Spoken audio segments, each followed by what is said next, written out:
I'm sure you've heard of a lot of crazy stories when it comes to muscle building, but this one might be the craziest. And although it might be a little reckless to attribute my transformation to McDonald's, I'm gonna explain why it's kind of justified.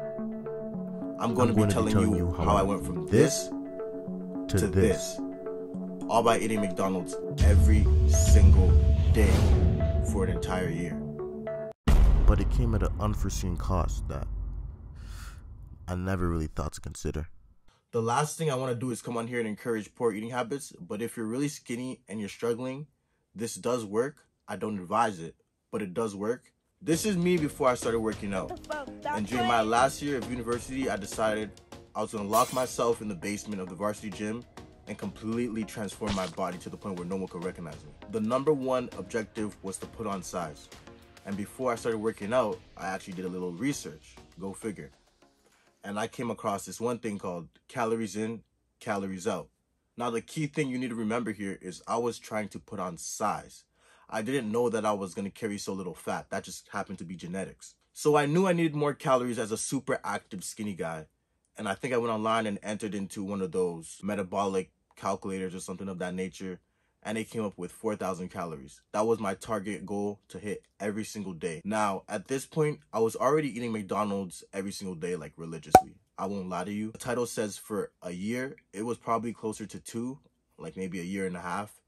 But that was well before I was working out. And to be fair, I was in university. McDonald's is cheap. It's close by.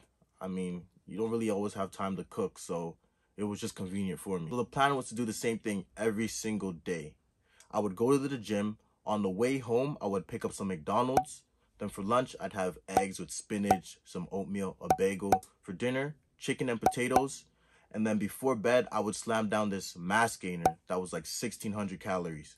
And I would just do the same thing every single day. And I figured as long as I don't go overboard with the calories and I stay within that 4,000 range, it doesn't really matter what I'm eating. I'll probably do a decent job at putting on the right amount of muscle.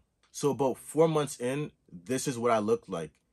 And I realized, hey, like we might have a good strategy here. I wasn't seeing any progress for about the first 3-4 months. And then one day I just looked up at myself and said, hey, like you are not the same. You are not the same guy you were. And it just like hit me all at once. No one could tell me anything about my diet. What? Because look at me now. Like you can't tell me anything. Now at this point, everyone on campus knows me as that super athletic guy that eats McDonald's every single day. And I knew it was getting bad when I would start to come to the gym with McDonald's and work out eating McDonald's. And then this is when things start to spiral out of control because I'm looking at myself and I'm thinking, I could eat whatever I want and still look great. Now that's it, right? Wrong.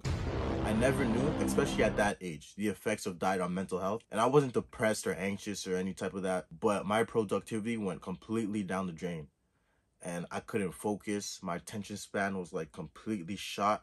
And it still is to this day because, to be honest, I still eat McDonald's.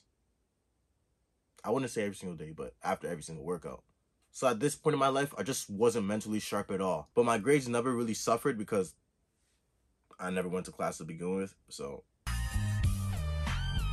So when it comes to this fitness lifestyle, you could make choices. There's many means to an end. You could do whatever you want. You could eat clean. You could eat unclean. It's possible for you to get the same results as someone who eats completely clean if you eat dirty. Part of it is genetics. Part of it is just the fundamentals of calories in, calories out. But there are other aspects that come with each path that you take. Which one do you want to take? I love McDonald's too much, so I'm sticking here. Bruh.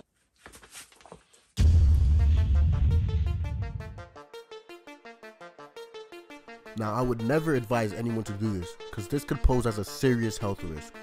But if you don't want to listen to me, hypothetically, this is how I would do it today.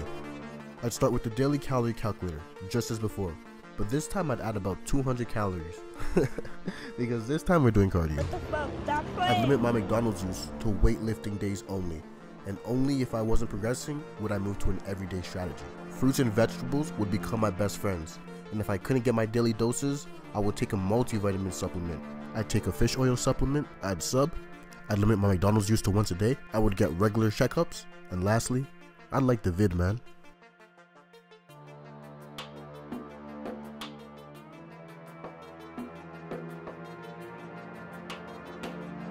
sure you've heard of a lot of crazy stories when it comes to muscle building, but this one might be the craziest. And although it might be a little reckless to attribute my transformation to McDonald's, I'm gonna explain why it's kind of justified.